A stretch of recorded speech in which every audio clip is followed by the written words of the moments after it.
রাসূল করিম সাল্লাল্লাহু আলাইহি ওয়াসাল্লামকে আল্লাহ রাব্বুল আলামিন যে ইসরা দান করেছিলেন, ইসরা হলো রাসূল করিম সাল্লাল্লাহু আলাইহি ওয়াসাল্লাম মক্কা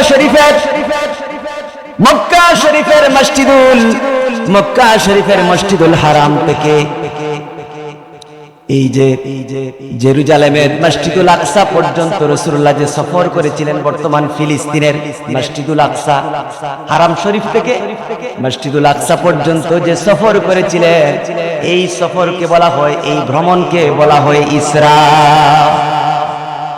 কোরআনুল কারীমের মধ্যে আল্লাহ রাব্বুল আলামিন ইসরা সম্পর্কে আল্লাহ পাক আলোচনা করেছেন। আল্লাহ রাব্বুল আলামিন কোরআনুল কারীমের সূরা বনী ইসরাঈলের মধ্যে আল্লাহ রাব্বুল আলামিন ইরশাদ করেছেন, সুবহানাল্লাযী আসরা বিআবদিহি লাইলাম মিনাল মাসজিদিল হারাম ইলাল মাসজিদিল আকসা الذي باركنا حوله لنريه من آياتنا إنه هو السميع البصير الله أكبر। আয়াতের মধ্যে আল্লাহ রাব্বুল আলামিন ইরশাদ করেছেন, পবিত্রতা এবং মহিমা,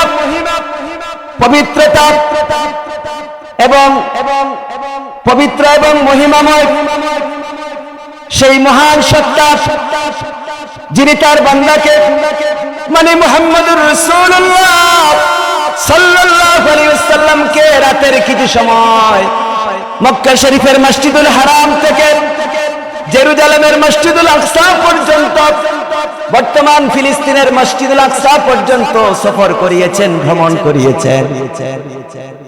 আল্লাযী বারাকনা হাওলাহু লিনুরিয়াহু মিন আয়াতিনা, যার চারপাশকে মসজিদুল আকসার চারপাশকে তিনি বরকতময় করেছেন, যাতে তিনি মুহাম্মদুর রাসূলুল্লাহ সাল্লাল্লাহু আলাইহি ওয়াসাল্লামকে তার নিদর্শন সমূহ দেখাতে পারেন। ইন্নাহু হুয়াস সামিউল বাসীর, নিশ্চয়ই তিনি সব কিছু দেখেন এবং সবকিছু শুনেন। আল্লাহ পাক সবকিছু দেখেন এবং সবকিছু আল্লাহ পাক শুনেন। হাজিরিন کرام, এই আয়াতের মধ্যে আল্লাহ পাক পরিষ্কার বলে দিয়েছেন যে রাসূল করিম সাল্লাল্লাহু আলাইহি ওয়াসাল্লাম মক্কা শরীফের, খেয়াল করবেন কথাগুলো, মক্কা শরীফের মসজিদুল হারাম থেকে বর্তমান ফিলিস্তিনের এই যে জেরুজালেমের মসজিদুল আকসা পর্যন্ত ভ্রমণ করেছেন, সফর করেছেন, রাতের কিছু সময় গিয়েছেন, মক্কা শরীফ থেকে আবার এসেছেন। হাজিরিন کرام, এই সফরকে ইসরা বলা হয়, এটাকে ইসরা বলা হয়। মক্কার কাফের মুশরিকরা রাসূল করিম সাল্লাল্লাহু আলাইহি ওয়াসাল্লাম এই যে সফর করেছেন, এই সফরকে তারা বিশ্বাস করে নাই, তারা মেনে নিতে পারে না, বিশ্বাস করতে পারে না। কেন? মক্কার কাফের মুশরিকরা রাসূলুল্লাহর মেরাজের মধ্যে যায় নাই, তারা ইসরাকেই মানে নাই। কারণ মক্কার কাফের মুশরিকরা জানতো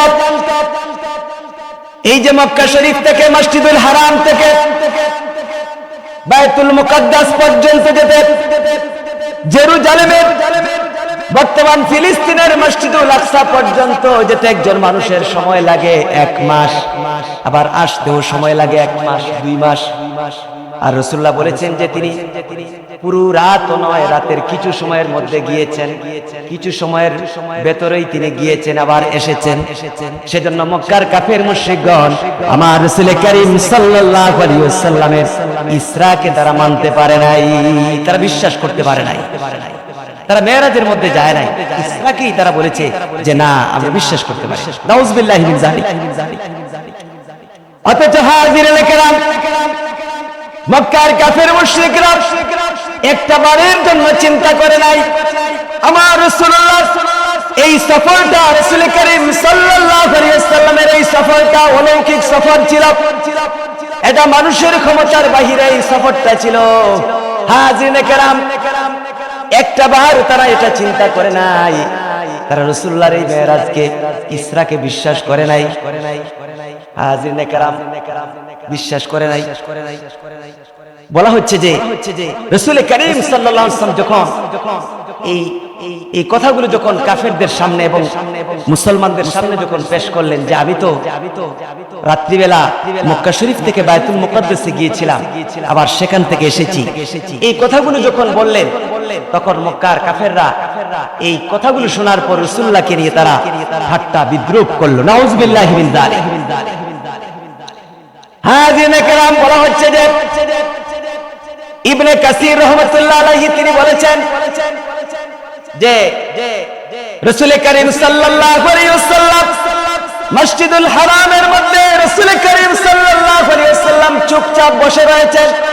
আবু জেহেল সে কাফের, সে দেখলো আমার নবীজি মসজিদুল হারামের মধ্যে চুপচাপ বসে রয়েছেন। হাজিরিনে কেরাম, এটা দেখার পর আবু জেহেল সে এই যে তাকে ঠাট্টা করার জন্য, বিদ্রূপ করার জন্য রাসূলুল্লাহকে বলল, মুহাম্মদ কোনো খবর আছে নাকি? রাসূলুল্লাহ সাল্লাল্লাহু আলাইহি ওয়াসাল্লাম এই কাফের আবু জেহেলকে বললেন, হ্যাঁ খবর আছে। কি খবর?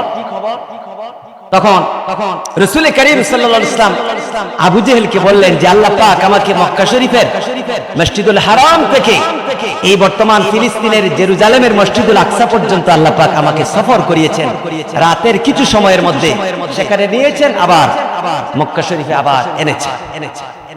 এই কথা শোনার পর আবু জেহেল বলল, মুহাম্মদ তুমি কি সত্য বলছো? রাসূলুল্লাহ বলছেন, হ্যাঁ সত্য বলছি। আবু জেহেল বলল, মুহাম্মদ আমাকে তুমি যে কথা বলছো এই কথা কি তুমি তোমার বংশের লোকদের সামনে বলতে পারবে? তোমার বংশ কুরাইশ বংশের লোকদের সামনে তুমি তা বলতে পারবে কিনা? তোমার অনুসারীদের সামনে এই কথাগুলো বলতে পারবে কিনা? রাসূলুল্লাহ বললেন, পারবো। এবার আবু জেহেল এই যে রাসূলুল্লাহর বংশের নেতৃস্থানীয় লোক যারা কুরাইশ বংশের তাদেরকে একত্রিত করলো, আর রাসূলুল্লাহর অনুসারী যারা মুসলমান তাদেরকেও একত্রিত করলো। আবু জেহেল বলল, মুহাম্মদ তুমি আমাকে যা বলেছিলে এখন তা বলো। তখন রাসূল করিম সাল্লাল্লাহু আলাইহি ওয়াসাল্লাম বললেন, ও লোকেরা শুনো, আল্লাহ রাব্বুল আলামিন আমাকে মক্কা শরীফের মসজিদুল হারাম থেকে জেরুজালেমের মসজিদুল আকসা পর্যন্ত ভ্রমণ করিয়েছেন রাতের কিছু সময়ের মধ্যে। এরপরে আল্লাহ পাক আমাকে অনেক কিছু দেখিয়েছেন, অনেক কিছু আমি দেখেছি। মসজিদুল আকসার মধ্যে দুরাকাত, মসজিদুল আকসার মধ্যে আল্লাহ পাক আমাকে নামাজও পড়িয়েছেন। এই কথাগুলো বললেন, সুবহানাল্লাহ পড়ে। হাজিরিনে কেরাম, এই কথাগুলো শোনার পর কাফেররা তারা তো বিশ্বাস করতে পারে নাই, তারা তো এই যে অলৌকিক বিষয়টা বুঝতে পারে নাই। তারা রাসূলুল্লাহর এই কথাগুলোকে বিশ্বাস করলো না। এটা কিভাবে সম্ভব? যেখানে যেতে লাগে 1 মাস, আসতে লাগে 1 মাস 2 মাস, সেখানে কিছু সময়ের মধ্যে তিনি রাতের কিছু সময়ের মধ্যে তিনি গিয়েছেন আবার এসেছেন, এটা কিভাবে সম্ভব? মানতে পারে নাই। হাজিরিনে কেরাম, মক্কার কাফেররা রাসূল করিম সাল্লাল্লাহু আলাইহি ওয়াসাল্লামকে বলল, ও মুহাম্মদ তুমি তো বায়তুল মুকাদ্দাস গিয়েছো, ফিলিস্তিনের বায়তুল মুকাদ্দাস গিয়েছো। আচ্ছা বলো তো দেখি বায়তুল মুকাদ্দাসটা, এই বায়তুল মুকাদ্দাসের কিছু বিবরণ দাও। এখানে তো তুমি গিয়েছো, কি কি দেখেছো একটু বলো। আমার রাসূলুল্লাহ তো এখানে কয়টা দরজা কয়টা জানালা রয়েছে এটা গোনার জন্য জান নাই, কিন্তু তারা এরকম একটা প্রশ্ন করলো কাফেররা। তখন রাসূল করিম সাল্লাল্লাহু আলাইহি ওয়াসাল্লাম, আমার আল্লাহ রাব্বুল আলামিন রাসূল করিম সাল্লাল্লাহু আলাইহি ওয়াসাল্লামের চোখের সামনে, আমার রাসূলুল্লাহ চোখ মোবারকের সামনে বায়তুল মুকাদ্দাসের ছবি তুলে ধরলেন। আর রাসূল করিম সাল্লাল্লাহু আলাইহি ওয়াসাল্লাম বলেন, সেই ছবি দেখে দেখে আমি কাফের মুশরিকদেরকে বলে দিলাম মসজিদুল আকসার মধ্যে কয়টা দরজা কয়টা জানালা আরো যত কিছু বিবরণ দেওয়ার প্রয়োজন রাসূল করিম সাল্লাল্লাহু আলাইহি ওয়াসাল্লাম বললেন সবকিছু আমি দিয়ে দিলাম। সুবহানাল্লাহ। এরপরে কাফিররা বলল, আরো প্রশ্ন করো, মুহাম্মদ আরো প্রমাণ দাও, তুমি যে গিয়েছো আরো প্রমাণ দাও। কাফেররা প্রশ্ন করে। রাসূল করিম সাল্লাল্লাহু আলাইহি ওয়াসাল্লাম বললেন, তোমরা শোনো, কাফেরদেরকে বলছে তোমাদের একটা কাফেলা বাণিজ্যের জন্য গিয়েছে, ব্যবসার জন্য গিয়েছে। রাস্তার মধ্যে তারা তাদের উটকে হারিয়েছে, সেই উটকে আবার খুঁজেও পেয়েছে। রাসূল করিম সাল্লাল্লাহু আলাইহি ওয়াসাল্লাম বললেন 3 দিন পর সেই কাফেলা মক্কা শরীফের মধ্যে আসবে, এত প্রমাণ দিলেন। তারপরেও মক্কার কাফের মুশরিকেরা রাসূল করিম সাল্লাল্লাহু আলাইহি ওয়াসাল্লামের এই যে তিনি সফর করেছেন, ইসরা করেছেন, সেটাকে মানে নাই। নাউজুবিল্লাহ। তার মানে হলো যে তাদের কপালের মধ্যে হেদায়েত নাই। যদি কপালে হেদায়েত না থাকে তাহলে সত্য দেখার পর মানবে না, হক দেখার পর বুঝার পর মানবে না, কারণ তার কপালে হেদায়েত নাই। আর যেসব যারা মেনেছেন তারা মুসলমান হয়েছেন, আর যারা মানে নাই এরা কাফেরই রয়ে গেছে। নাউজুবিল্লাহি মিন যালিক। হাজিরিনে কেরাম, আমার রাসূল করিম সাল্লাল্লাহু আলাইহি ওয়াসাল্লাম এই যে ইসরা করেছেন, এই সংবাদটা কাফের মুশরিকরা तमाम মক্কার মধ্যে ছড়িয়ে দিল আমার রাসূলুল্লাহর মান সম্মান নষ্ট করার জন্য। তারা মানুষদেরকে বুঝাতে চাইল মুহাম্মদ পাগল হয়ে গেছেন। নাউজুবিল্লাহ পড়েন। যেটা মানুষের এই যে জ্ঞানে ধরে না, আকলের বাহিরে এরকম কথা মুহাম্মদ বলছেন, মানে মুহাম্মদ সাল্লাল্লাহু আলাইহি ওয়াসাল্লামকে বেইজ্জত করার চেষ্টা করেছে কাফের মুশরিকরা। মক্কার মধ্যে খবর ছড়িয়েছে যে মুহাম্মদ বলছেন যে তিনি মক্কা শরীফের এই যে মসজিদুল হারাম থেকে জেরুজালেমের এই যে মসজিদুল আকসা পর্যন্ত রাতের কিছু সময় তিনি গিয়েছেন, আবার এসেছেন, সফর করেছেন। দেখো মুহাম্মদ কি রকম কথা বলে, রাসূলুল্লাহকে তারা অপমানিত করতে চায়। तमाम মক্কার মধ্যে এই খবর ছড়ালো। হযরত আবু বকর সিদ্দিক রাদিয়াল্লাহু তাআলা আনহু, হযরত আবু বকর সিদ্দিক রাদিয়াল্লাহু নবীজির অত্যন্ত প্রিয় সাহাবী, হযরত আবু বকর সিদ্দিক রাদিয়াল্লাহুর কাছে গিয়ে মক্কার কাফেররা বলল, আবু বকর, মুহাম্মদকে অত্যন্ত মহব্বত করো, ভালোবাসো, কিন্তু তোমার মুহাম্মদ আজকে কি কথা বলছেন তুমি জানো নাকি?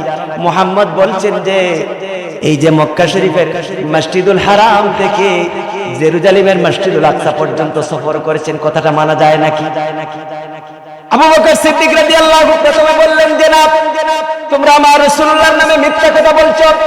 কিন্তু এরপরে কাফেররা যখন বলল, ও আবু বকর, আল্লাহর কসম করে বলছি, আল্লাহর কসম করে বলছি মুহাম্মদ এইরকম কথা বলেছেন, তখন হযরত আবু বকর সিদ্দিক রাদিয়াল্লাহু বললেন, তাহলে তোমরা শোনো, আমার নবীজি, আমার হাবিব মুহাম্মদুর রাসূলুল্লাহ যদি বলে থাকেন তিনি রাতের কিছু সময়ের মধ্যে মক্কা শরীফের মসজিদুল হারাম থেকে জেরুজালেমের ফিলিস্তিনের মসজিদুল আকসা পর্যন্ত সফর করেছেন, তাহলে আমার নবীজির কথা সত্য, আমার নবীজির কথা 100% সত্য। সুবহানাল্লাহ, এর মধ্যে কোনো মিথ্যা নাই। সুবহানাল্লাহ।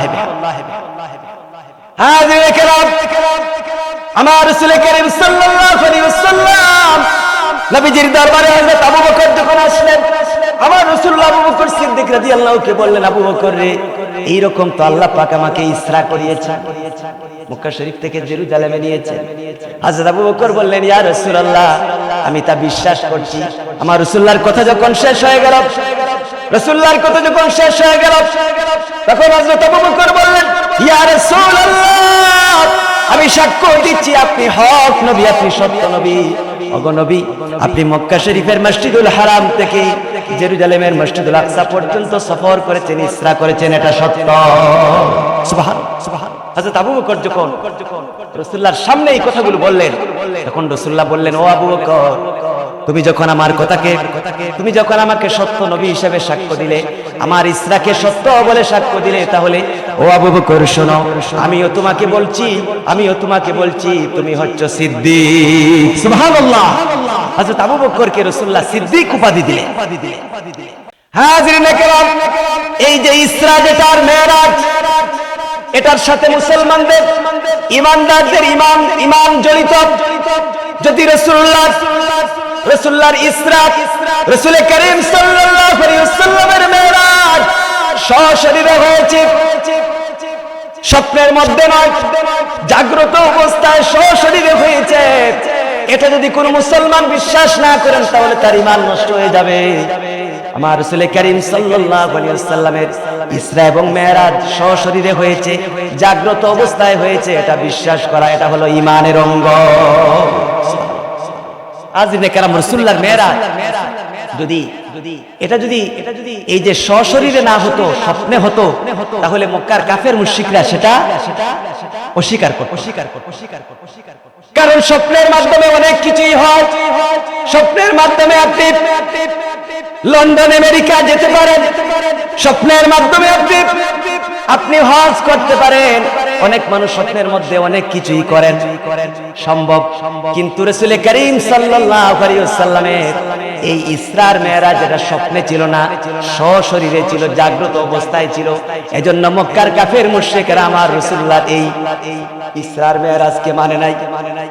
কিন্তু রাসূলুল্লাহর মেরাজ সশরীরে হয়েছে। হাজির کرام, রাসূল করিম সাল্লাল্লাহু আলাইহি ওয়াসাল্লামের ইসরা এবং মেরাজ সশরীরে হয়েছে। এজন্য এটা কিভাবে সম্ভব, কিভাবে সশরীরে সম্ভব এত কম সময়ের মধ্যে? এটা বিশ্বাস করতে না পেরে কিছু নতুন মুসলমান, ঈমান দুর্বল যাদের ছিল, এই রকম কিছু মুসলমান আমার রাসূলুল্লাহর এই ইসরা এবং মেরাজ সশরীরে হয়েছে এটা বিশ্বাস করতে না পেরে তারা ইসলাম ধর্ম ছেড়ে তারা মুরতাদ হয়ে গিয়েছে। নাউযুবিল্লাহ। হাজির کرام, আমার রাসূল করিম সাল্লাল্লাহু আলাইহি ওয়াসাল্লামের ইসরা এবং মেরাজ জাগ্রত অবস্থায় হয়েছে, সশরীরে হয়েছে। এজন্য আল্লাহ রাব্বুল আলামিন কোরআনুল কারীমের মধ্যে রাসূল করিম সাল্লাল্লাহু আলাইহি ওয়াসাল্লামের ইসরার যখন আলোচনা করেছেন, আল্লাহ রাব্বুল আলামিন তখন সুবহান শব্দ ব্যবহার করেছেন। হাজিরিন কিরাম, সুবহান শব্দ ব্যবহার করেছেন। আমরা এই যে আশ্চর্যজনক কোনো কিছু শুনলে অথবা দেখলে সুবহানাল্লাহ বলি। এই মেরাজটা, এই ইসরাটা এটা আশ্চর্যজনক ছিল, অলৌকিক ছিল, অবাক হওয়ার মতো ছিল। এজন্য স্বয়ং রব্বে কারীম আল্লাহ রাব্বুল আলামিন আমার রাসূলুল্লাহ যখন ইসরার আলোচনা করেছেন, মেরাজের আলোচনা করেছেন, তখন সুবহান শব্দ দিয়ে আল্লাহ পাক আলোচনা শুরু করেছেন। সুবহানাল্লাহ। এটা আমার রাসূলুল্লাহর অন্যতম মুজিজা ছিল। হাজিরিন کرام, আল্লাহ রাব্বুল আলামিন রাসূলুল্লাহ ইসরার যখন আলোচনা করেছেন, মেরাজের যখন আলোচনা করেছেন, তখন আল্লাহ রাব্বুল আলামিন রাসূল করিম সাল্লাল্লাহু আলাইহি ওয়াসাল্লামকে তার বান্দা বলেছেন, বিআবদিহি, আমার বান্দা বলেছেন। আরবিতে বান্দা বলা হয় একজন মানুষের যদি দেহের সাথে রূহ থাকে তবেই তাকে বান্দা বলা হয়, আব্দ বলা হয়। আর যদি কোনো মানুষের শুধু দেহ থাকে আর তার ভেতরে রূহ থাকে না, তাহলে ওই মানুষকে আব্দ বলা যায় না, ওই মানুষের নাম হলো লাশ। আমার রাসূল করিম সাল্লাল্লাহু আলাইহি ওয়াসাল্লামের এই ইসরা এবং মেরাজ সশরীরে হয়েছে, জাগ্রত অবস্থায় হয়েছে। এজন্য রাসূল করিম সাল্লাল্লাহু আলাইহি ওয়াসাল্লামের ইসরার আলোচনা যখন আল্লাহ পাক করেছেন, মেরাজের আলোচনা যখন করেছেন, তখন রাসূল করিম সাল্লাল্লাহু আলাইহি ওয়াসাল্লামকে আল্লাহ রাব্বুল আলামিন বিআবদিহি, আমার বান্দা বলে আল্লাহ রাব্বুল আলামিন সম্বোধন করেছেন। সুবহানাল্লাহ। হাজিরিন کرام, এবার আসুন রাসূল করিম সাল্লাল্লাহু আলাইহি ওয়াসাল্লাম, রাসূল করিম সাল্লাল্লাহু আলাইহি ওয়াসাল্লামের ইসরা সম্পর্কে আমরা ধারণা পেলাম। এই যে মেরাজ রাসূল করিম সাল্লাল্লাহু আলাইহি ওয়াসাল্লামের হয়েছিল, বলা হচ্ছে যে রাসূল করিম সাল্লাল্লাহু আলাইহি ওয়াসাল্লাম ফজরের নামাজ, এশার নামাজের পর উম্মে হানির ঘরে রাসূল করিম সাল্লাল্লাহু আলাইহি ওয়াসাল্লাম বিশ্রাম গ্রহণ করলেন, একটু আরাম করছেন রাসূল।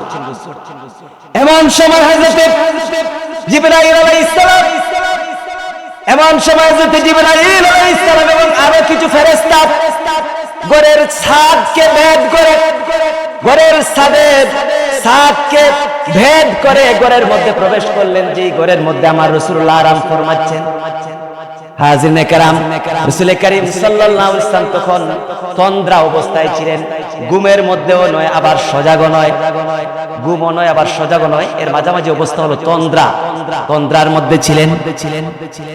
রাসূল করিম সাল্লাল্লাহু আলাইহি ওয়াসাল্লাম তন্দ্রার মধ্যে ছিলেন। হযরত জিবরাইল এসে রাসূল করিম সাল্লাল্লাহু আলাইহি ওয়াসাল্লামকে তন্দ্রা থেকে জাগ্রত করে জাগ্রত করলেন। আর রাসূল করিম সাল্লাল্লাহু আলাইহি ওয়াসাল্লামকে নিয়ে মসজিদুল হারামের নিকট আমার রাসূলুল্লাহকে নিয়ে গেলেন।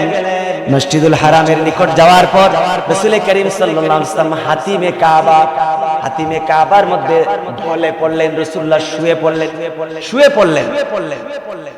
এরপরে হযরত জিবরাইল আলাইহিস সালাম এবং হযরত মিকাঈল আলাইহিস সালাম রাসূল করিম সাল্লাল্লাহু আলাইহি ওয়াসাল্লাম থেকে আবার জাগ্রত করলেন। এরপরে আবার রাসূল করিম সাল্লাল্লাহু আলাইহি ওয়াসাল্লামকে নিয়ে জমজম কূপের নিকট রাসূল করিম সাল্লাল্লাহু আলাইহি ওয়াসাল্লামকে নিয়ে গেলেন। হাজিনে কেরাম, জমজম কূপের নিকট রাসূল করিম সাল্লাল্লাহু আলাইহি ওয়াসাল্লামকে নিয়ে যাওয়ার পর আমার রাসূল করিম সাল্লাল্লাহু আলাইহি ওয়াসাল্লামের সিনা মুবারক থেকে কলবকে বের করা হলো। রাসূলুল্লাহর কলব বের করা হলো। রাসূল করিম সাল্লাল্লাহু আলাইহি ওয়াসাল্লামের কলবকে জমজমের পানি দ্বারা ধৌত করা হলো। এরপরে রাসূল করিম সাল্লাল্লাহু আলাইহি ওয়াসাল্লামের কলবের মধ্যে হিকমত এবং ঈমান দিয়ে রাসূল করিম সাল্লাল্লাহু আলাইহি ওয়াসাল্লামের কলবকে ভরে দেওয়া হলো। তারপরে রাসূল করিম সাল্লাল্লাহু আলাইহি ওয়াসাল্লামের কলবকে আবার আগের মতো বসিয়ে দেওয়া হলো। সুবহানাল্লাহ। এটা হলো সিনা সাক। এরপরে রাসূল করিম সাল্লাল্লাহু আলাইহি ওয়াসাল্লামের দুই কাঁধের মাঝখানে মোহরে নবুয়তের সিল মেরে দেওয়া হলো, সিল লাগানো হলো। তিনি শেষ নবী, এই সিলটা মারা হলো। তারপরে রাসূল করিম সাল্লাল্লাহু আলাইহি ওয়াসাল্লামের জন্য বুরাক আনা হলো। বুরাক হলো জান্নাত থেকে আনা একটা বাহন। এই বুরাকের মধ্যে রাসূল করিম সাল্লাল্লাহু আলাইহি ওয়াসাল্লামকে বসানো হলো। হাজিরিনে কেরাম, বুরাক এটা বারকুন থেকে এসেছে। আর আরবিতে বারকুন অর্থ হলো বিদ্যুৎ। এই বারকুন থেকে বুরাক এসেছে। এই বুরাকটা এত গতি সম্পন্ন বলা হচ্ছে যে বিদ্যুতের গতির চেয়েও বুরাকটা আরো গতি সম্পন্ন। সুবহানাল্লাহ। বলা হচ্ছে যে এই যে আমরা যদি আমাদের চোখ দ্বারা আকাশের দিকে তাকাই, তাহলে আমাদের চোখের দৃষ্টি যত দূর যায়, এই বুরাকটা এক এক কদমে এত দূর যায়। সুবহানাল্লাহ। এত গতি সম্পন্ন দ্রুতগামী একটা বুরাক।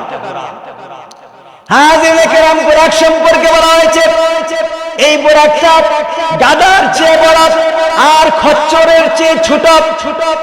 এই বুরাকের রং হলো সাদা রং। এইরকম একটা বুরাক আনা হলো। আমার রাসূল করিম সাল্লাল্লাহু আলাইহি ওয়াসাল্লাম বুরাকের মধ্যে উঠলেন। কিন্তু দেখা গেল বুরাকের মধ্যে রাসূলুল্লাহ উঠার পর বুরাক নড়াচড়া করছে। হযরত জিবরাইল বুরাককে বললেন, ও বুরাক, তুমি কেন নড়াচড়া করছো? আজ তোমার পিঠের উপর যিনি আরোহণ করেছেন তিনি হচ্ছেন মুহাম্মদুর রাসূলুল্লাহ সাল্লাল্লাহু আলাইহি ওয়াসাল্লাম। যার মতো সম্মানিত কেউ তোমার পিঠে উঠেন নাই, কেন নড়াচড়া করছো? হযরত জিবরাইলের এমন কথা শোনার পর বুরাকটা লজ্জা পেল, ঘেমে গেল। এরপরে এই বুরাকটা রওনা হতে শুরু করলো। সুবহানাল্লাহ। আলোচনা খেয়াল করেন হাজিরিনে কেরাম। বলা হচ্ছে শাদ্দাদ ইবনে আউস রাদিয়াল্লাহু বলেন রাসূল করিম সাল্লাল্লাহু আলাইহি ওয়াসাল্লামকে নিয়ে বুরাকটা রওনা হলো। এই সফরের মধ্যে আমার রাসূলুল্লাহর সাথে হযরত জিবরাইল আলাইহিস সালাম এবং মিকাঈল আলাইহিস সালাম প্রধান সঙ্গী ছিলেন। তারাই প্রধান সফর সঙ্গী ছিলেন। বলা হচ্ছে যে এই বুরাকটা যখন আমার রাসূলুল্লাহকে নিয়ে যখন বের হলো, এমন একটা জায়গার মধ্যে গিয়ে পৌঁছল। যাচ্ছে বুরাক, দেখা গেল এমন একটা জায়গার মধ্যে এসেছে যেই জায়গার মধ্যে খেজুর গাছ আর খেজুর গাছ। হযরত জিবরাইল রাসূলুল্লাহকে বললেন, ইয়া রাসূলুল্লাহ সাল্লাল্লাহু আলাইহি ওয়াসাল্লাম, আপনি বুরাক থেকে নেমে এই জায়গার মধ্যে যেখানে খুব খেজুর গাছ দেখা যায় ওই জায়গার মধ্যে আপনি 2 রাকাত নফল নামাজ আদায় করেন। আমার রাসূল করিম সাল্লাল্লাহু আলাইহি ওয়াসাল্লাম হযরত জিবরাইলের কথা শুনে রাসূলুল্লাহ বুরাক থেকে নামলেন আর 2 রাকাত নফল নামাজ আদায় করলেন।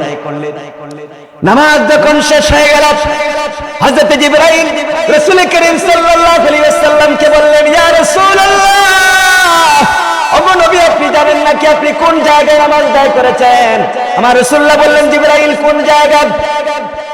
হযরত জিবরাইল বললেন, ইয়া রাসূলুল্লাহ সাল্লাল্লাহু আলাইহি ওয়াসাল্লাম, আপনি ইয়াসরিবের মধ্যে আপনি নফল নামাজ আদায় করেছেন। এই ইয়াসরিব হলো এমন একটা জায়গা যেই জায়গার মধ্যে আপনি হিজরত করতে হবে। ইয়াসরিবের নাম হচ্ছে মদিনা।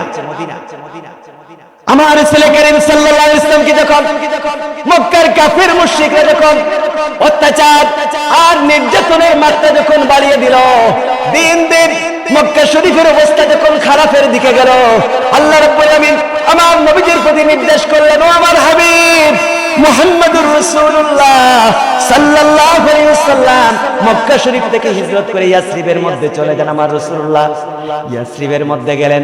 রাসূল করিম সাল্লাল্লাহু আলাইহি ওয়াসাল্লামের বরকতে ইয়াসরিবের নাম পরিবর্তন হয়ে মদিনা হয়ে গেল। সুবহানাল্লাহ। হযরত জিবরাইল বললেন, আপনি ইয়াসরিবের মধ্যে নামাজ আদায় করেছেন। এরপরে রাসূল করিম সাল্লাল্লাহু আলাইহি ওয়াসাল্লাম বুরাক নিয়ে আবার রওনা হয়েছেন। হাজির নেকার বহু দূর যাওয়ার পর হযরত জিবরাইল আলাইহিস সালাম রাসূল করিম সাল্লাল্লাহু আলাইহি ওয়াসাল্লামকে বললেন, ইয়া রাসূলুল্লাহ, এই জায়গার মধ্যে বুরাক থেকে নামেন এবং এই জায়গার মধ্যে আপনি 2 রাকাত নফল নামাজ আদায় করেন। আমার রাসূলুল্লাহ 2 রাকাত নফল নামাজ আদায় করলেন। নামাজ শেষ হওয়ার পর হযরত জিবরাইল বললেন, ইয়া রাসূলুল্লাহ, আপনি কোন জায়গায় নফল নামাজ আদায় করেছেন জানেন নাকি? আমার রাসূল করিম সাল্লাল্লাহু আলাইহি ওয়াসাল্লামকে হযরত জিবরাইল বললেন, ইয়া রাসূলুল্লাহ, আপনি সিনাই উপত্যকায় 2 রাকাত নফল নামাজ আদায় করেছেন। সিনাই উপত্যকা, উপত্যকা হলো পাহাড়ের পাশে যে সমতল জায়গা, এটাকে উপত্যকা বলা হয়। পাহাড়ের পাশে যে সমতল জায়গা, এটা উপত্যকা। আপনি সিনাই উপত্যকায় নফল নামাজ আদায় করেছেন। এই সিনাই উপত্যকায় একটা গাছ আছে, এই গাছের কাছে আল্লাহর নবী হযরত মূসা আলাইহিস সালাম আল্লাহ রাব্বুল আলামিনের সাথে কথা বলতেন, আল্লাহ পাকের সাথে কথা বলতেন। ও নবী মুহাম্মদুর রাসূলুল্লাহ সাল্লাল্লাহু আলাইহি ওয়াসাল্লাম, আপনি সিনাই উপত্যকায় হযরত মূসা আলাইহিস সালাম যেই গাছের কাছে এসে আল্লাহ রাব্বুল আলামিনের সাথে কথা বলতেন, এই গাছের কাছেই আপনি 2 রাকাত নফল নামাজ আদায় করেছেন। সুবহানাল্লাহ। এরপরে বুরাকটা সামনের দিকে অগ্রসর হলো। আরো বহু দূর যাওয়ার পর হযরত জিবরাইল বললেন, ইয়া রাসূলুল্লাহ, ওগো নবী মুহাম্মদুর রাসূলুল্লাহ সাল্লাল্লাহু আলাইহি ওয়াসাল্লাম, আপনি বুরাক থেকে নামেন এবং এখানেও আপনি 2 রাকাত নফল নামাজ আদায় করেন। আমার রাসূলুল্লাহ হযরত জিবরাইল আলাইহিস সালামের কথা মতো বুরাক থেকে নামলেন এবং 2 রাকাত নফল নামাজ আদায় করলেন। নামাজ শেষ হওয়ার পর হযরত জিবরাইল রাসূল করিম সাল্লাল্লাহু আলাইহি ওয়াসাল্লামকে বললেন, রাসূল করিম সাল্লাল্লাহু আলাইহি ওয়াসাল্লামকে বললেন, ইয়া রাসূলুল্লাহ, আপনি কোন জায়গায় নামাজ পড়েছেন জানেন নাকি? আপনি যেখানে নামাজ পড়েছেন সেটা হলো মাদায়েন। সুবহানাল্লাহ। এই মাদায়েনের মধ্যে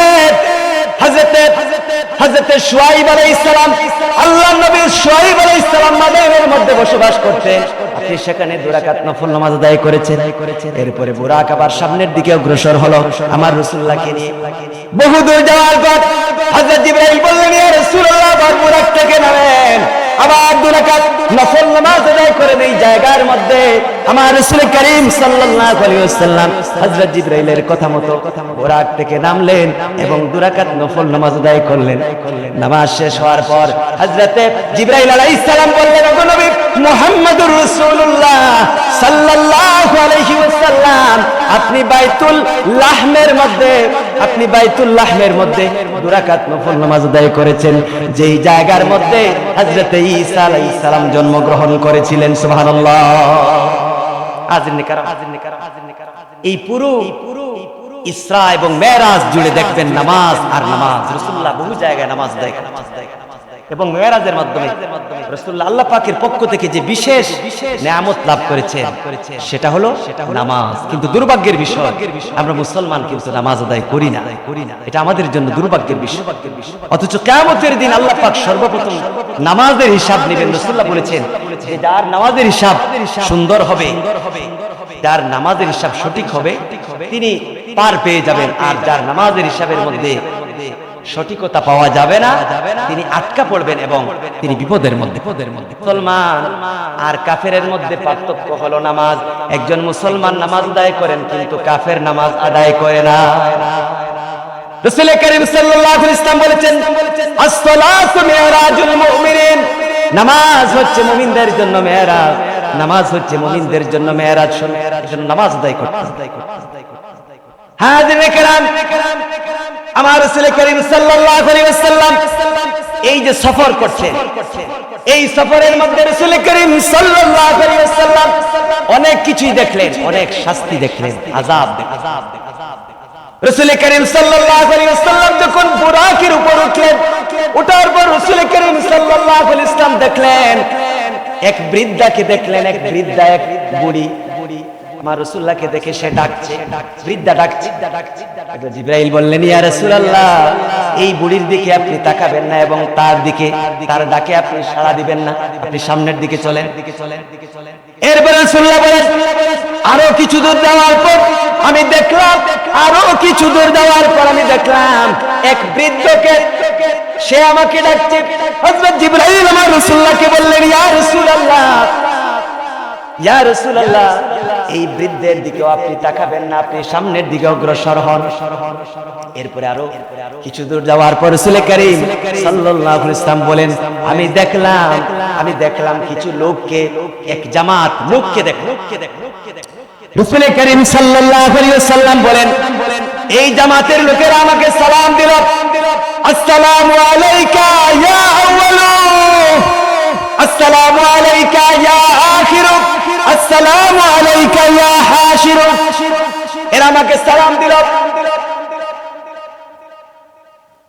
আপনার প্রতি শান্তি বর্ষিত হোক, আপনার প্রতি শান্তি বর্ষিত হোক। হে সৃষ্টির প্রথম, আমার রাসূলুল্লাহকে উদ্দেশ্য করে তারা সালাম দিলেন, আপনার প্রতি শান্তি বর্ষিত হোক। হে সৃষ্টির প্রথম, আপনার প্রতি শান্তি বর্ষিত হোক, আপনার প্রতি শান্তি বর্ষিত হোক। হে শেষ নবী, ইয়া আখিরু, আপনার প্রতি শান্তি বর্ষিত হোক। হে বান্দাদেরকে একত্রিতকারী। রাসূল করিম সাল্লাল্লাহু আলাইহি ওয়াসাল্লামকে হযরত জিবরাইল আবার বললেন, ইয়া রাসূলুল্লাহ, ইয়া রাসূলুল্লাহ সাল্লাল্লাহু আলাইহি ওয়াসাল্লাম, আপনাকে যারা সালাম দিয়েছেন আপনি জানেন নাকি তারা কারা? আপনাকে হযরতে ইব্রাহিম আলাইহিস সালাম আপনাকে সালাম দিয়েছেন, আপনাকে হযরতে মুসা আলাইহিস সালাম সালাম দিয়েছেন, আপনাকে হযরতে ঈসা আলাইহিস সালাম সালাম দিয়েছেন। আপনি তাদের সালামের জবাব দেন। সুবহানাল্লাহ, রাসূলুল্লাহ সালামের জবাব দিলেন। এরপরে হযরত জিবরাইল বললেন, ইয়া রাসূলুল্লাহ, এক বৃদ্ধকে আপনি দেখেছেন যে আপনাকে ডেকেছে, এই বৃদ্ধ হলো দুনিয়া, এই বৃদ্ধা বুড়ি, এই বৃদ্ধা হলো দুনিয়া। দুনিয়ার বয়স অনেক হয়ে গেছে, শেষ পর্যায়ে চলে এসেছে। সে আপনাকে ডেকেছে, সে চেয়েছিল আপনি যেন তার প্রতি দাবিত হন, দুনিয়ার প্রতি দাবিত হন, আপনাকে আকৃষ্ট করার চেষ্টা করেছিল। এরপরে যে বৃদ্ধ আপনাকে ডেকেছে সে হচ্ছে অভিশপ্ত শয়তান, সে চেয়েছিল তার দিকে আপনাকে আকৃষ্ট করার জন্য। ইয়া রাসূলুল্লাহ, আপনি তাদের দিকে আকৃষ্ট হন নাই। আলহামদুলিল্লাহ। এরপরে রাসূল করিম সাল্লাল্লাহু আলাইহি ওয়াসাল্লাম বলেন, এই সফরের বর্ণনা রাসূলুল্লাহ দিচ্ছেন আর বললেন, আমি দেখলাম হযরত মূসা আলাইহিস সালামকে দেখলাম, হযরত মূসা আলাইহিস সালাম তার কবরের মধ্যে নামাজ আদায় করছেন। আমি মেরাজের সময় দেখলাম হযরত মূসা আলাইহিস সালাম তার কবরের মধ্যে দাঁড়িয়ে নামাজ আদায় করছেন। এরপর রাসূল করিম সাল্লাল্লাহু আলাইহি ওয়াসাল্লাম এই সফরের সময় বেশ কিছু শাস্তি দেখলেন, শাস্তি আযাব দেখলেন। রাসূল করিম সাল্লাল্লাহু আলাইহি ওয়াসাল্লাম বলেন, আমি দেখলাম কিছু মানুষের নাক তামার তৈরি লম্বা লম্বা, আর দেখলাম ওই মানুষেরা এই তামার তৈরি লম্বা লম্বা নখ দ্বারা তাদের চেহারা এবং তাদের বক্ষকে খাবলাচ্ছে। আমার রাসূলুল্লাহ হযরত জিবরাইলকে বললেন, জিবরাইল এরা কারা? হযরত জিবরাইল বলেন, ইয়া রাসূলুল্লাহ, এরা হচ্ছে গীবতকারী, এরা হচ্ছে পরনিন্দাকারী, গীবত করে পরনিন্দা করে যারা মানুষের ইজ্জত নষ্ট করতে চায়, আল্লাহ পাক তাদেরকে জাহান্নামের মধ্যে এরকম শাস্তি দিবেন। নাউযুবিল্লাহ। এরপরে রাসূল করিম সাল্লাল্লাহু আলাইহি ওয়াসাল্লাম বলেন, আমি দেখলাম কিছু মানুষকে তারা নদীর মধ্যে সাঁতার কাটছে, নদীর পাড়ের মধ্যে উঠতে পারছে না, আর তার পাথরকে তারা খাবার হিসেবে গ্রহণ করছে, পাথর খাচ্ছে। রাসূল করিম সাল্লাল্লাহু আলাইহি ওয়াসাল্লাম হযরত জিবরাইলকে বললেন, ও জিবরাইল, এরা কারা?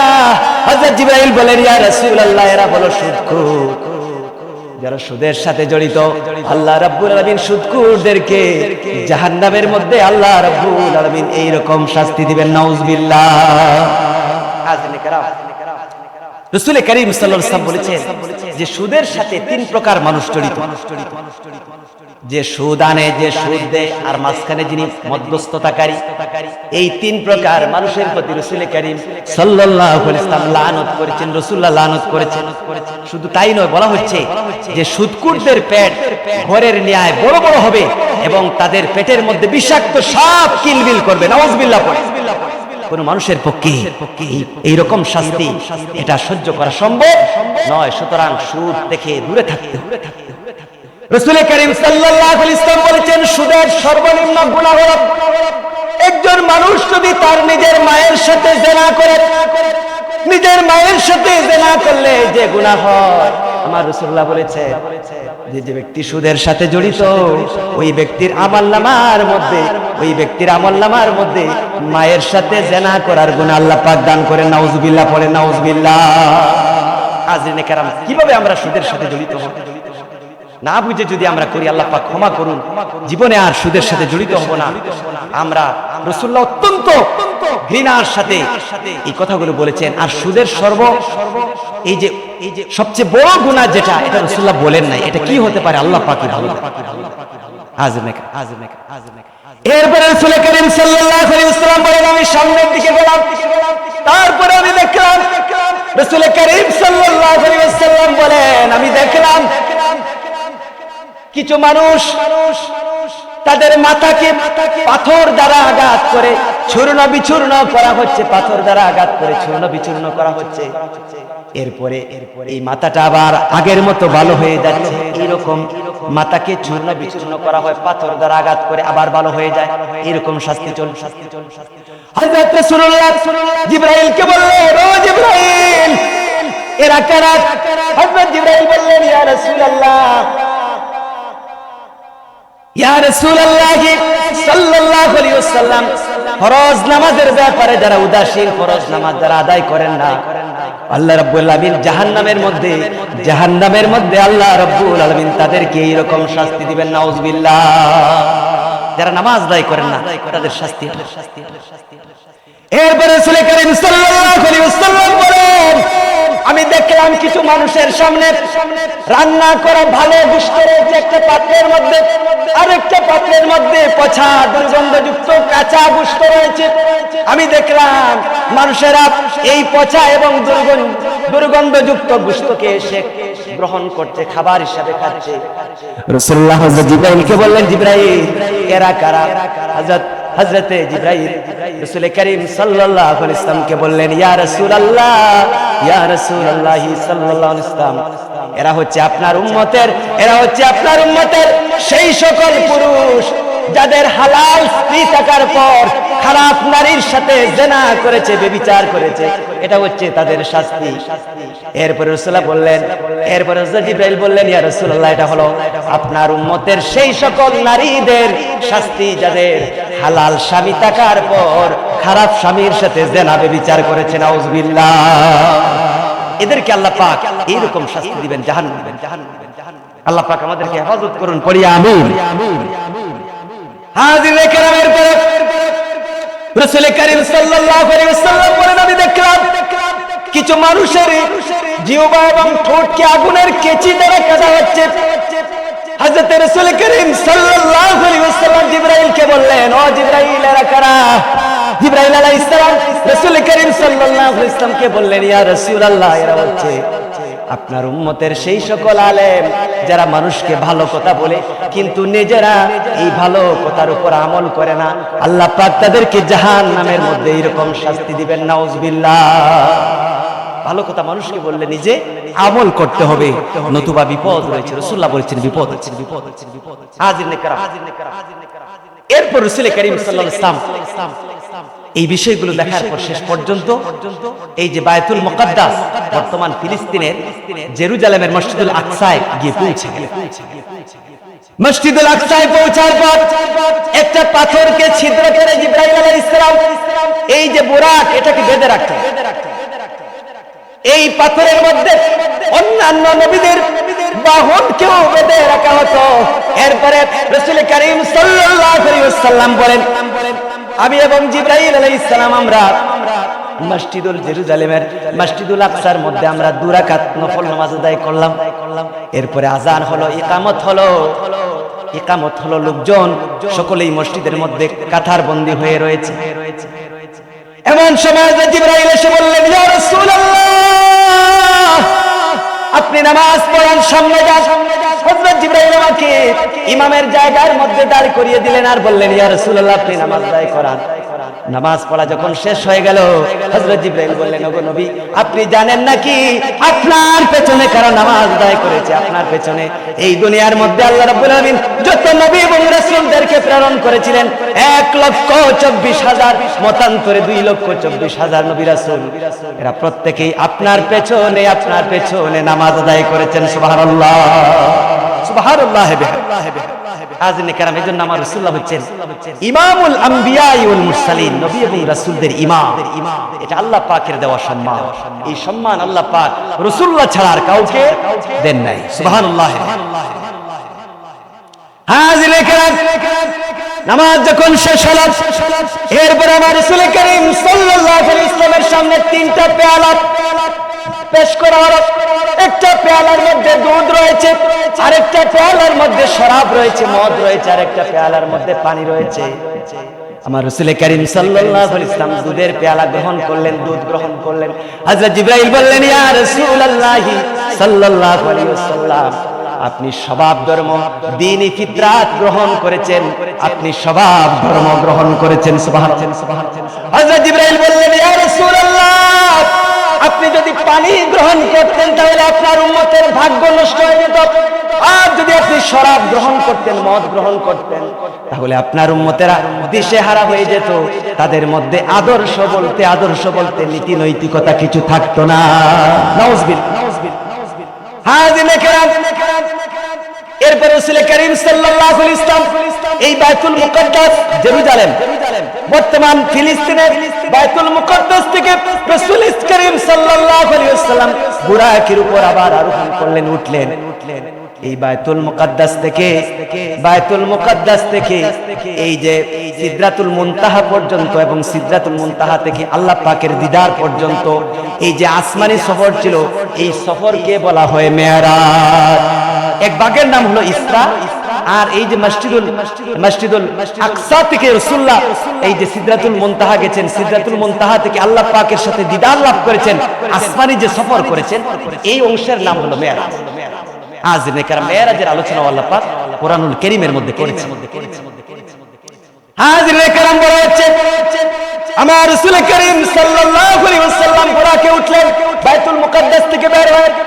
আবার কোন বর্ণনার মধ্যে বলা হয়েছে আল্লাহ রাব্বুল আলামিন এই মহাশূন্য প্রথম আকাশ পর্যন্ত পৌঁছার জন্য একটা কুদরতি সিঁড়ি আল্লাহ পাক দিয়েছেন, যে সিঁড়ির মাধ্যমে রাসূল করিম সাল্লাল্লাহু আলাইহি ওয়াসাল্লাম প্রথম আকাশ পর্যন্ত পৌঁছেছেন। যাই হোক, রাসূল করিম সাল্লাল্লাহু আলাইহি ওয়াসাল্লাম যখন প্রথম আসমানে পৌঁছলেন, প্রথম আসমানের মধ্যে যাওয়ার পর হযরত জিবরাইল আলাইহিস সালাম এবং রাসূল করিম সাল্লাল্লাহু আলাইহি ওয়াসাল্লামকে প্রথম আসমানে তাশরীফ নেওয়ার জন্য গেট খুলে দেওয়া হলো। হযরত রাসূল করিম সাল্লাল্লাহু আলাইহি ওয়াসাল্লামকে পাহারাদার ফেরেশতা প্রথম আকাশে, এই যে পাহারাদার ফেরেশতা, প্রথম আকাশের দরওয়াজার পাহারাদার ফেরেশতা মারহাবা জানালেন। আমার রাসূল করিম সাল্লাল্লাহু আলাইহি ওয়াসাল্লাম, রাসূল করিম সাল্লাল্লাহু আলাইহি ওয়াসাল্লাম প্রথম আকাশে যাওয়ার পর, প্রথম আকাশের মধ্যে যাওয়ার পর রাসূল করিম সাল্লাল্লাহু আলাইহি ওয়াসাল্লাম হযরত আদম আলাইহিস সালামকে দেখতে পেলেন। হযরত জিবরাইল পরিচয় করিয়ে দিলেন, ইয়া রাসূলুল্লাহ, ইনি হচ্ছেন হযরত আদম, আপনার আদি পিতা, সালাম করুন। রাসূলুল্লাহ সালাম করলেন, আদম আলাইহিস সালামকে দেখেছেন। হযরত আদম আলাইহিস সালাম আমার রাসূলুল্লাহ সালামের জবাব দিলেন, আর রাসূল করিম সাল্লাল্লাহু আলাইহি ওয়াসাল্লামের জন্য কল্যাণের দোয়া করলেন, আমার রাসূলুল্লাহর জন্য কল্যাণের দোয়া করলেন। রাসূল করিম সাল্লাল্লাহু আলাইহি ওয়াসাল্লাম বলেন, আমি দেখলাম হযরত আদম আলাইহিস সালামের ডান পাশে কিছু চিত্র দেখলাম আর বাম পাশে কিছু চিত্র দেখলাম। হযরত আদম আলাইহিস সালাম তখন তার ডান পাশ পাশে চিত্রের দিকে যখন তাকান ডান পাশে, তখন তিনি আনন্দিত হন এবং হাসেন। আর বাম পাশের চিত্রের দিকে যখন তাকান তখন তিনি কাঁদেন এবং কষ্ট পান। হযরত জিবরাইল আমার রাসূলুল্লাহকে বললেন, ইয়া রাসূলুল্লাহ, হযরত আদম আলাইহিস সালামের ডান পাশে যে চিত্র রয়েছে এটা হলো তার জান্নাতি সন্তানদের চিত্র। আদম আলাইহিস সালাম তার জান্নাতি সন্তানদের এই চিত্র দেখে আনন্দিত হন এবং হাসেন। আর বাম পাশের মধ্যে যারা রয়েছেন এটা হলো তার জাহান্নামী সন্তানদের চিত্র, তাদেরকে দেখে তিনি কষ্ট পান এবং কান্না করে। হাজিরিনে কেরাম, আমরা ডানপন্থী হতে হবে, বামপন্থা ভালো না। আমাদের দেশে বামপন্থী রাজনৈতিক দল আছে, যেমন ওই যে কমিউনিস্ট, জাসদ, বাসদ, এরপরে সমাজতান্ত্রিক দল, এগুলো বামপন্থী দল। এইসব দল যারা করেন এরা অনেকটা, এইসব দল যারা করেন অনেকেই নাস্তিক থাকে, এরা আল্লাহ পাককে বিশ্বাস করে না। এরা বলে যে আল্লাহ বলতে কিছু নাই, সবকিছু এমনিতেই হয়েছে। নাউযুবিল্লাহি মিন যালিক। হাজিরিনে কেরাম, বামপন্থী হওয়া যাবে না, ডানপন্থী হতে হবে। আল্লাহ রাব্বুল আলামিন ডানপন্থী যারা, ডানপন্থীদেরকে আল্লাহ রাব্বুল আলামিন জান্নাত দান করবেন। আর আল্লাহ রাব্বুল আলামিন ডানপন্থীদেরকে জান্নাত দান করবেন। শুধু তাই নয়, আল্লাহ রাব্বুল আলামিন কিয়ামতের দিন, হাসরের দিন আল্লাহ পাক তার নেককার বান্দাদেরকে ডান হাতে আমলনামা দিবেন। সুবহানাল্লাহ। আর বাম হাতে দিবেন পাপীদেরকে, যাদের হাতে বাম হাতে আমলনামা আসবে এরা জাহান্নামে যাবে। ডান হাতে যাদেরকে আমলনামা দেওয়া হবে এরা জান্নাতি হবে, এরা জান্নাতের মধ্যে যাবে, এরা জান্নাতি হবে। হাজিরিনে কেরাম, বলা হচ্ছে যে এই ডান হাতে যারা আমলনামা পাবে, ডান হাতের মধ্যে যাদেরকে আমলনামা দেওয়া হবে, যারা আমলনামা পাবে, আল্লাহ রাব্বুল আলামিন কোরআনুল কারীমের মধ্যে বলেছেন আল্লাহ পাক তাদেরকে জান্নাত দান করবেন।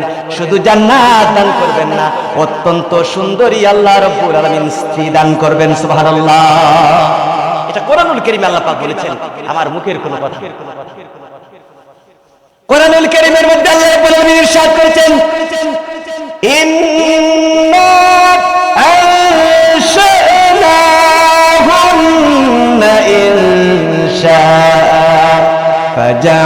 فجعلناهن أبكارا عربا أترابا لأصحاب اليمين। الله أكبر। আল্লাহ রাব্বুল আলামিন কোরআনুল কারীমের মধ্যে বলেন, আল্লাহ পাক বলেন আমি জান্নাতি নারীদেরকে বিশেষভাবে সৃষ্টি করেছি। আল্লাহ পাক বলেন বিশেষভাবে সৃষ্টি করেছি। অতঃপর এই জান্নাতি নারীদেরকে আমি ডান হাতে যারা আমলনামা পাবে তাদের জন্য আমি তাদেরকে চিরকুমারী, স্বামী সোহাগিনী, এরপরে সমবয়স্কা, এইরকম আল্লাহ পাক কামিনী, আল্লাহ পাক বলেন তাদেরকে কামিনী বানিয়েছি। আল্লাহ পাক বলেন জান্নাতি নারীদেরকে অত্যন্ত সুন্দর করে সৃষ্টি করেছি। আর এই নারীদেরকে সৃষ্টি করার পর এদেরকে আমি দান করব, জান্নাতি পুরুষদেরকে দান করব। সুবহানাল্লাহ। হাজিরিনে কেরাম, আল্লাহ রাব্বুল আলামিন জান্নাতীদেরকে আল্লাহ রাব্বুল আলামিন স্ত্রী হিসাবে আল্লাহ পাক বিশেষভাবে যেসব নারীদেরকে আল্লাহ পাক সৃষ্টি করেছেন তাদেরকে স্ত্রী হিসাবে দান করবেন। এই জান্নাতের মধ্যে যারা যাবেন প্রত্যেকের বয়স হবে 33 বছর, পূর্ণ যুবক হবে। নারী পুরুষ সকলেই যুবক হবে, যুবতী হবে। এরপরে আল্লাহ রাব্বুল আলামিনের পক্ষ থেকে বলা হবে, আল্লাহ পাকের পক্ষ থেকে বলা হবে, ও আমার জান্নাতি বান্দারা, জান্নাতের মধ্যে তোমরা চিরকাল বসবাস করো, জান্নাতের মধ্যে চিরকাল বসবাস করো। এই জান্নাতের মধ্যে কোনোদিন বৃদ্ধ হবে না, এই জান্নাতের মধ্যে কোনোদিন তোমাদের যৌবন শেষ হবে না। সুবহানাল্লাহ। হাজিরিনে কেরাম, রাসূল করিম সাল্লাল্লাহু আলাইহি ওয়াসাল্লাম ডানপন্থী এই যে সন্তানদেরকে দেখে তিনি আনন্দিত হন, আর বামপন্থী সন্তানদেরকে দেখে কান্না করেন। এরপরে রাসূল করিম সাল্লাল্লাহু আলাইহি ওয়াসাল্লাম দ্বিতীয় আকাশে, 2 নম্বর আকাশের মধ্যে তাশরীফ নিলেন আমার রাসূল করিম সাল্লাল্লাহু আলাইহি ওয়াসাল্লাম। বলা হচ্ছে যে এই দ্বিতীয় আকাশের মধ্যে রাসূলুল্লাহ তাশরীফ নেওয়ার পর সেখানে হযরত ঈসা আলাইহিস সালাম এবং হযরত ইয়াহইয়া আলাইহিস সালামকে দেখলেন। তারা আমার রাসূলুল্লাহকে মারহাবা জানালেন, এবং ভাই বলে সম্বোধন করলেন আর রাসূল করিম সাল্লাল্লাহু আলাইহি ওয়াসাল্লামের জন্য কল্যাণের দোয়া করলেন। রাসূল করিম সাল্লাল্লাহু আলাইহি ওয়াসাল্লামের জন্য কল্যাণের দোয়া করলেন। এরপর রাসূল করিম সাল্লাল্লাহু আলাইহি ওয়াসাল্লাম বলেন, আমি তৃতীয় আকাশের মধ্যে 3 নাম্বার আকাশের মধ্যে তাশরীফ নিলাম। তৃতীয় আকাশের মধ্যে গিয়ে রাসূল করিম সাল্লাল্লাহু আলাইহি ওয়াসাল্লাম হযরত ইউসুফ আলাইহিস সালামকে দেখতে পেলেন। হযরত ইউসুফ আলাইহিস সালামকে দেখতে পেলেন আমার রাসূল করিম সাল্লাল্লাহু আলাইহি ওয়াসাল্লাম হযরত ইউসুফ আলাইহিস সালামকে সালাম করলেন। ইউসুফ আলাইহিস সালাম রাসূলুল্লাহর সালামের জবাব দিলেন আর ইউসুফ আলাইহিস সালাম রাসূল করিম সাল্লাল্লাহু আলাইহি ওয়াসাল্লামের কল্যাণের জন্য দোয়া করলেন। রাসূল করিম সাল্লাল্লাহু আলাইহি ওয়াসাল্লাম বলেন, আল্লাহ রাব্বুল আলামিন সকল সৌন্দর্যকে একত্রিত করে, तमाम সৌন্দর্যকে একত্রিত করে আল্লাহ রাব্বুল আলামিন অর্ধেক সৌন্দর্য হযরত ইউসুফকে দান করেছেন। ইউসুফ আলাইহিস সালাম এত সুন্দর ছিলেন, দুনিয়ার অর্ধেক সৌন্দর্য আল্লাহ পাক তাকে দান করেছেন। সুবহানাল্লাহ। হাজিরে কেরাম, হযরত ইউসুফ আলাইহিস সালামকে দেখার পর মিশরের হযরত জুলাইখার সঙ্গী সাথীরা ফল কাটার পরিবর্তে তাদের হাতের আঙ্গুল কেটে টুকরা করেছিল, কিন্তু আমার রাসূল করিম সাল্লাল্লাহু আলাইহি ওয়াসাল্লাম ইউসুফ আলাইহিস সালামের চেয়েও সুন্দর ছিলেন। হাজিরে কেরাম, বলা হচ্ছে যে মিশরের যে সমস্ত নারীরা হযরত ইউসুফ আলাইহিস সালামের সুন্দর চেহারা দেখার পর ফল কাটার পরিবর্তে তাদের হাতের আঙ্গুল কেটে টুকরা করেছিল, এই সকল নারীরা যদি মুহাম্মদুর রাসূলুল্লাহ সাল্লাল্লাহু আলাইহি ওয়াসাল্লামের নূরানী চেহারা মোবারক একটা নজর দেখতে পেত, তাহলে তারা তাদের কলিজা কেটে ফেলে দিলেও তারা টের পাইতো না। রাসূলুল্লাহ এত সুন্দর, রাসূল করিম সাল্লাল্লাহু আলাইহি ওয়াসাল্লাম বলেন, এরপরে আমি 4 নম্বর আকাশে তাশরীফ নিলাম, চতুর্থ আকাশে তাশরীফ নিলাম। সেখানে গিয়ে হযরত ইদ্রিস আলাইহিস সালামকে দেখতে পেলাম। হযরত জিবরাইল আলাইহিস সালাম ইদ্রিস আলাইহিস সালামের সাথে পরিচয় করিয়ে দিলেন। হযরত ইদ্রিস আলাইহিস সালাম আমার রাসূল করিম সাল্লাল্লাহু আলাইহি ওয়াসাল্লামের জন্য দোয়া করলেন, কল্যাণের জন্য দোয়া করলেন। হাজিরিন কেরাম, হযরত ইউসুফ হযরত ইদ্রিস আলাইহিস সালাম সম্পর্কে কোরআনুল কারীমের মধ্যে আল্লাহ রাব্বুল আলামিন কোরআনুল কারীমের মধ্যে আল্লাহ পাক ইরশাদ করেছেন, ওয়া রাফা'নাহু মাকানান আলিয়া। আল্লাহু আকবার। আল্লাহ রাব্বুল আলামিন বলেন, আর আমি তাকে হযরত ইদ্রিসকে উচ্চ মর্যাদায় আসীন করলাম, তাকে উচ্চ মর্যাদা দান করলাম। হাজিরিন কেরাম, এরপর রাসূল করিম সাল্লাল্লাহু আলাইহি ওয়াসাল্লাম পঞ্চম আকাশের মধ্যে তাশরীফ নিলেন, 5 নম্বর আকাশে। সেখানে গিয়ে রাসূল করিম সাল্লাল্লাহু আলাইহি ওয়াসাল্লাম দেখলেন হযরত হারুন আলাইহিস সালামকে। হযরত হারুন আলাইহিস সালামকে রাসূল করিম সাল্লাল্লাহু আলাইহি ওয়াসাল্লাম সালাম করলেন। হযরত হারুন আলাইহিস সালাম আমার রাসূল করিম সাল্লাল্লাহু আলাইহি ওয়াসাল্লামের সালামের জবাব দিলেন আর রাসূল করিম সাল্লাল্লাহু আলাইহি ওয়াসাল্লামের জন্য কল্যাণের দোয়া করলেন। এরপরে হাজিরিন কেরাম, ষষ্ঠ আকাশের মধ্যে 6 নম্বর আকাশের মধ্যে আমার রাসূলুল্লাহ তাশরীফ নিলেন, সাথে কিন্তু জিবরাইল আলাইহিস সালাম আছে। 6 নম্বর আকাশে যাওয়ার পর রাসূল করিম সাল্লাল্লাহু আলাইহি ওয়াসাল্লাম হযরত মূসা আলাইহিস সালামের সাক্ষাৎ করেন। মূসা আলাইহিস সালামকে আমার রাসূল করিম সাল্লাল্লাহু আলাইহি ওয়াসাল্লাম সালাম করলেন। হযরত মূসা আলাইহিস সালাম আমার রাসূল করিম সাল্লাল্লাহু আলাইহি ওয়াসাল্লামের সালামের জবাব দিলেন আর রাসূল করিম সাল্লাল্লাহু আলাইহি ওয়াসাল্লামের জন্য আল্লাহ রাব্বুল আলামিনের কাছে কল্যাণের দোয়া করলেন। সুবহানাল্লাহ। বিভিন্ন আকাশের মধ্যে রাসূলুল্লাহ দেখা হয়েছে মিরাজের সময়। আর এভাবেই আল্লাহ পাক আমার রাসূল করিম সাল্লাল্লাহু আলাইহি ওয়াসাল্লামকে সম্মান দান করেছেন, এমন সম্মান দান করেছেন বলা হচ্ছে যে আল্লাহ পাকের পরে যার মর্যাদা রয়েছে তিনি হচ্ছেন মুহাম্মদুর রাসূলুল্লাহ সাল্লাল্লাহু আলাইহি ওয়াসাল্লাম। এরপরে রাসূল করিম সাল্লাল্লাহু আলাইহি ওয়াসাল্লাম বলেন, আমি সপ্তম আকাশে তাশরীফ নিলাম, 7 নম্বর আকাশের মধ্যে গিয়ে দেখি হযরত ইব্রাহিম আলাইহিস সালামকে। রাসূলুল্লাহ বলেন, আমি হযরত ইব্রাহিম আলাইহিস সালামকে দেখলাম বায়তুল মামুরের মধ্যে হেলান দিয়ে বসে রয়েছে, পিঠ লাগায়া বায়তুল মামুরের সাথে। হাজিরিন কেরাম, বায়তুল মামুর হলো এই যে বায়তুল্লাহ শরীফ যেটা রয়েছে, যেটাকে তাওয়াফ করা হয়, এই বায়তুল্লাহ শরীফের সোজাসুজি 7 আকাশের উপর বায়তুল মামুর রয়েছে। এই বায়তুল মামুরকে 70,000 ফেরেশতা প্রতিদিন তওয়াফ করেন, ইবাদতের জন্য আসেন।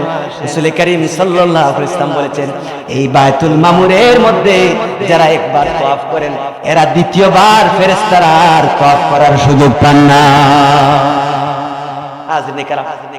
বায়তুল মামুরে হযরত ইব্রাহিম আলাইহিস সালামের সাথে সাক্ষাৎ হলো।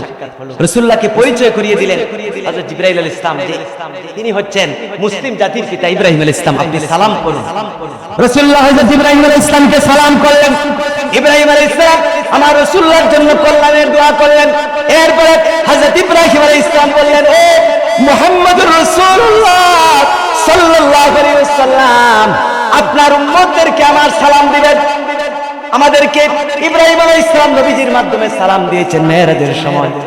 আর বলেছেন, ইব্রাহিম আলাইহিস সালাম বলেছেন, আপনার উম্মতদেরকে বলবেন যে জান্নাতের জমিন হচ্ছে অত্যন্ত সুঘ্রাণযুক্ত, ঘ্রাণযুক্ত জান্নাতের জমিন। আর আপনার উম্মতকে বলবেন জান্নাতের পানি অত্যন্ত সুস্বাদু। আর আপনার উম্মতদেরকে বলবেন জান্নাতের জমিন হচ্ছে সমতল সমান। এই জান্নাতের গাছপালা হচ্ছে, একটা দোয়া শিখিয়ে দিলেন আর বললেন জান্নাতের গাছপালা হচ্ছে সুবহানাল্লাহি ওয়ালহামদুলিল্লাহি ওয়ালা ইলাহা ইল্লাল্লাহু আল্লাহু আকবার। হাজিরিনে কেরাম, এই দোয়াটা, এই যে সালাতুত তাসবিহ, তাসবিহের নামাজের সময় এই দোয়াটা বেশি বেশি পড়তে বলা হচ্ছে যে এই দোয়াটা যখন পাঠ করা হয় তখন জান্নাতের মধ্যে আল্লাহ পাক গাছপালা লাগিয়ে দেন। সুবহানাল্লাহ। ওই ব্যক্তির নামে যিনি পাঠ করেছেন তার নামে গাছপালা লাগে। হাজিরিনে কেরাম, এইভাবে করে রাসূল করিম সাল্লাল্লাহু আলাইহি ওয়াসাল্লাম, এরপর রাসূল করিম সাল্লাল্লাহু আলাইহি ওয়াসাল্লাম হযরত জিবরাইল আলাইহিস সালামের সাথে সিদরাতুল মুনতাহায় পৌঁছলেন। সিদরাতুল মুনতাহা কি? একটা বড়ই গাছ। এই সিদরাতুল মুনতাহার মধ্যে আমার রাসূল করিম সাল্লাল্লাহু আলাইহি ওয়াসাল্লাম হযরত জিবরাইল আলাইহিস সালামকে তার আসল আকৃতিতে দেখেছিলেন। আমার রাসূল করিম সাল্লাল্লাহু আলাইহি ওয়াসাল্লামের নিকট হযরত জিবরাইল আলাইহিস সালাম ওহী নিয়ে আসতেন, তখন মানুষের সুরতে আসতেন, হযরত দাহিয়াতুল কলবির সুরত নিয়ে আগমন করতেন।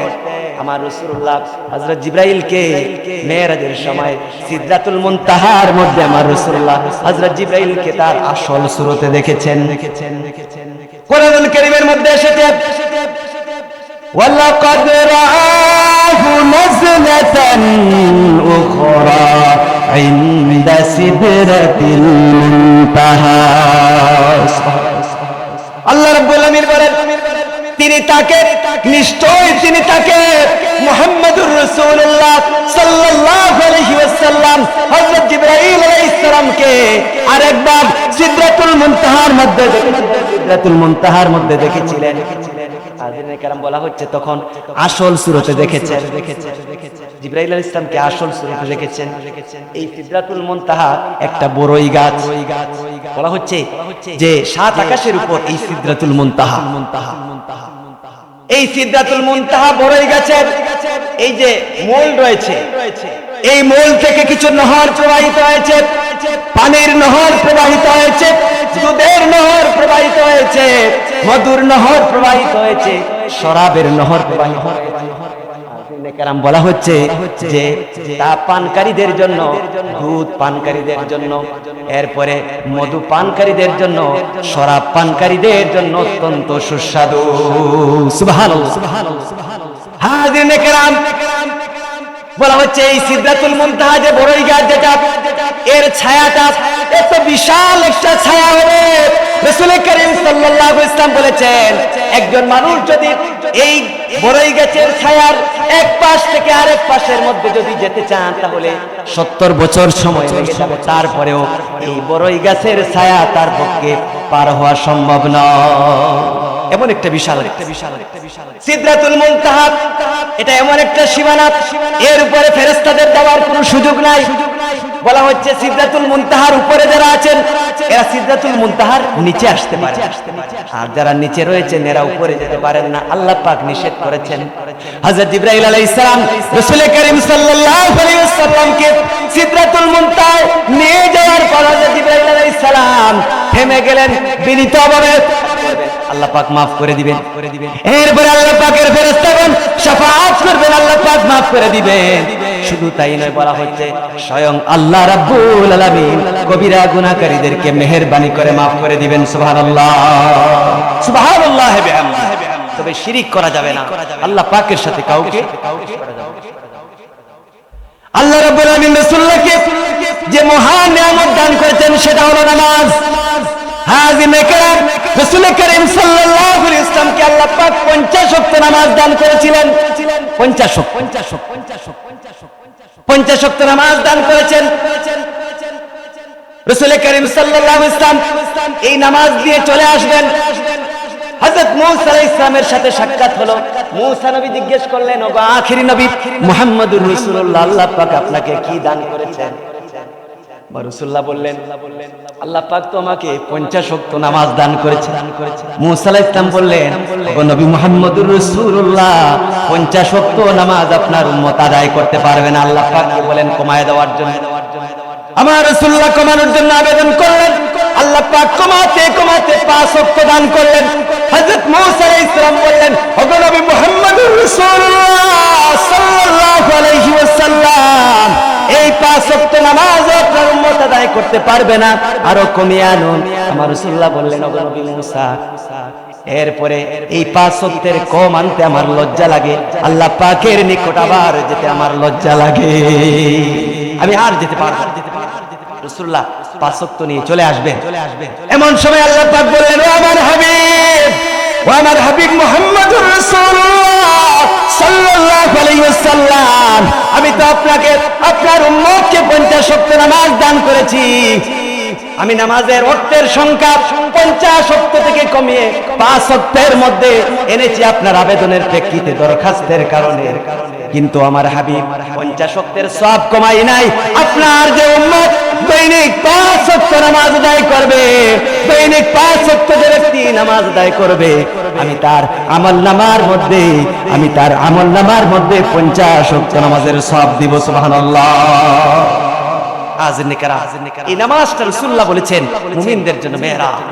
এই মেহরাজের মাধ্যমে রাসূলুল্লাহ নামাজ লাভ করেছেন। সুতরাং নামাজটা আদায় করতে হবে। যদি আমরা নামাজ না পড়ি তাহলে বিপদ রয়েছে। হাজিরিন কেরাম, এই যে আলোচনা করলাম ইসরা এবং মেহরাজ, এখান থেকে শিকার মতো, আমল করার মতো অনেক কিছুই আছে।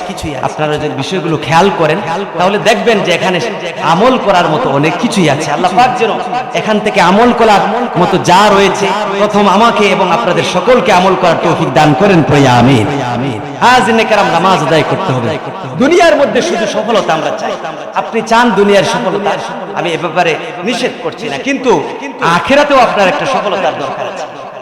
দুনিয়ার মধ্যে আপনি একটা সুন্দর বাড়ি, একটা গাড়ি, এরপরে কল কারখানা, তারপরে আমেরিকার মধ্যে একটা বাড়ি চান, আপনি চান, এটা কোনো অসুবিধা নাই। কিন্তু আখিরাতের মধ্যেও তো আপনার এরকম একটা সম্মানের দরকার আছে। যদি আপনি শুধু দুনিয়ায় চাইলেন আর আখিরাতের মধ্যে আপনি জাহান্নামে গেলেন, আপনি কিন্তু ক্ষতিগ্রস্ত হয়ে গেলেন।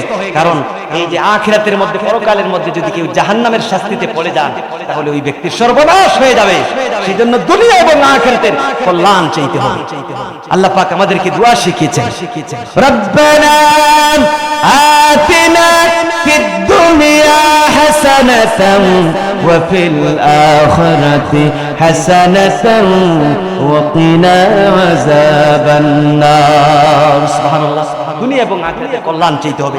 আজকের এই বরকতময় মাহফিল, এলাকার মুরব্বিয়ানদের পরামর্শে এই মাহফিলটার আয়োজন করা হয়েছে। দেশ থেকে বিদেশ থেকে অনেক কষ্ট করে, যারা কষ্ট করে টাকা কামাই করেছেন এই বরকতময় মাহফিলের জন্য, রাসূলুল্লাহর মহব্বতে, এরপরে আল্লাহর ওলিদের ইসালে সওয়াব উপলক্ষে, আমাদের এলাকার মুর্দেগানদের ইসালে সওয়াব উপলক্ষে, तमाम দুনিয়ার মুসলমানদের ইসালে সওয়াব উপলক্ষে এই মাহফিলটা যারা এখানে সাহায্য সহযোগিতা করেছেন, আল্লাহ পাক যেন তাদেরকে দুনিয়া এবং আখিরাতের বালাই দান করেন, কল্যাণ দান করেন। মুরব্বিদের পরামর্শে মাহফিলটার আয়োজন করা হয়েছে। যারা পরামর্শ দিয়েছেন এই সকল মুরব্বিদের নেক হায়াত যেন আল্লাহ পাক দান করেন, তাদেরকে যেন দীর্ঘদিন এই জমিনের মধ্যে আল্লাহ পাক যেন ইবাদত বন্দেগী করার তৌফিক দান করেন, সুস্থতা দান করেন। আল্লাহ পাক যেন তাদেরকে দ্বীনের খেদমত করার, ইসলামের খেদমত করার তৌফিক দান করেন। এবং দুনিয়ার জীবন শেষে যখন আখিরাতে আমরা যাব, কবরের মধ্যে যাব, পরকালে যাব, এই মাহফিলটা যেন আমাদের সকলের জন্য, যেসব মুরব্বিয়ানদের পরামর্শে মাহফিলটা হয়, সকলের জন্য এই মাহফিলটা যেন নাজাতের উসিলা হয়ে যায়। আমরা সকলে পড়ি আমিন, আল্লাহুম্মা আমিন। আলহামদুলিল্লাহি রাব্বিল আলামিন, والصلاة والسلام على سيد المرسلين وعلى آله وصحابه وأزواجه وذرياته وأهل بيته أجمعين. اللهم اجعلني صبورا واجعلني شكورا واجعلني في عين صغيرا وفي أعين الناس كبيرا. ربنا ظلمنا أنفسنا وإن لم تغفر لنا وترحمنا لنكونن من الخاسرين. اللهم إنا نجعلك في نحورهم ونعوذ بك من شرورهم. تعز